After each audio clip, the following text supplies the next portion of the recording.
ముంబైలోని బీకేసీలో జరుగుతున్న world pickle ball league WPBL season 2లో సమంత రూత్ ప్రభు సందడి మామూలు కాలేదు.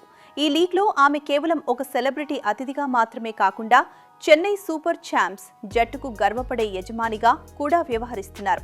తన జట్టును ఉత్సాహపరచడానికి ఆమె మైదానానికి చేరుకుని మ్యాచ్ అంతటా చూపించిన ఎనర్జీ అందరినీ ఆశ్చర్యపరిచింది. ముఖ్యంగా తన భర్త రాజ్ నిడిమోరుతో కలిసి గ్యాలరీలో కూర్చున్న సమంత ప్రతి పాయింట్కు చిన్నపిల్లలా గెంతుతూ చప్పట్లు కొడుతూ కనిపించారు.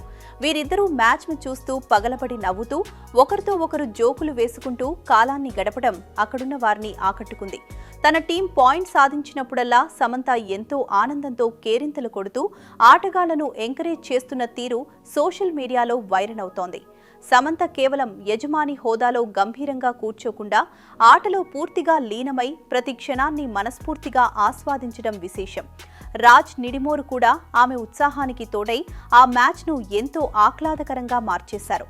ఈ కొత్త జంట మధ్య ఉన్న అనుబంధం మరియు క్రీడల పట్ల వారికి ఉన్న మక్కువ ఈ ఈవెంట్కే హైలైట్గా నిలిచింది.